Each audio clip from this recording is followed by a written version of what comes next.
Hi, it's Rosie from iHeartRecipes, and in this video I will be showing you how I make my Southern Smothered Chicken.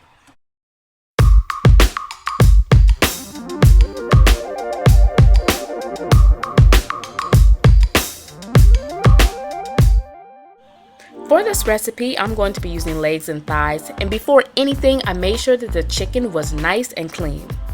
In this bowl, I'm going to add in some all-purpose flour. My flour had a couple lumps in it, so I'm just going to get rid of them by whisking the flour.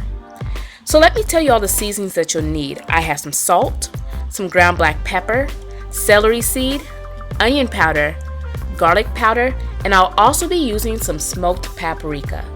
So once all of the seasonings are good to go, we're going to add them in the bowl along with our all-purpose flour. Let's whisk everything to make sure it's well combined, and now we are ready to coat our chicken. We will be coating the chicken with the all-purpose flour mixture that we prepared earlier, and you want to make sure you get all surfaces. Also, reserve that flour because you will be using it in a couple of minutes. So here's my pan. I'm going to pour in some vegetable oil, then I'm going to turn the heat up to medium.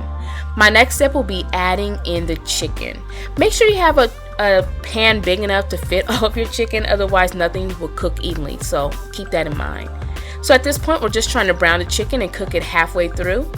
And if you're enjoying this recipe so far, I would really appreciate it if you gave it a thumbs up. Thank you in advance.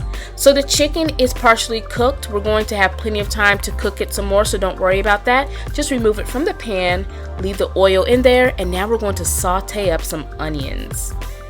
So cook the onions for about 2 minutes, and then we're going to add in some garlic. Once the garlic's in the pan, we're just going to let this cook for another 1 minute. Don't cook the garlic too long, otherwise it will get bitter. So now we're going to remove the onions and as much garlic as you can scrape out of there. We're going to take some of that reserved flour and we're going to throw it in the pan. Not really throw it, I don't want you to get burnt, so just be careful. So this is pretty much the beginning of our gravy. So you want to brown that flour, and now we're going to start adding in some chicken broth. This heat is still on medium, by the way, and you want to make sure you whisk everything to make sure it's lump free. And once it is, we're going to start pouring in some whole milk. Next, we're going to add the chicken back to the pan, and do not worry if the gravy is looking thin at this point, it is going to thicken.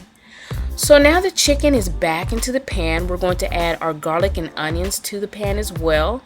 And I also want to make sure all of my chicken is nicely coated with the gravy. So I'm going to turn the chicken to do so. So let's make sure that's coated. And now we're going to let this cook for about 30 to 35 minutes, still over medium heat. Now don't forget, if you want the exact measurements, come to my blog, iHeartRecipes.com. It will be available there. I'm going to leave the exact link in my description box, so check there. There will also be links to more of my recipes. And that, my friends, is it. I'm just going to garnish this with some parsley, and then I served it over rice, and I was in business. Let me know what your favorite Southern and soul food dishes are down below in the comment section, and I would try my best to get to them. Please stay tuned because coming up next, I'm going to share my recipe for my country chicken fried steak. Please subscribe if you haven't already, and I will see you soon.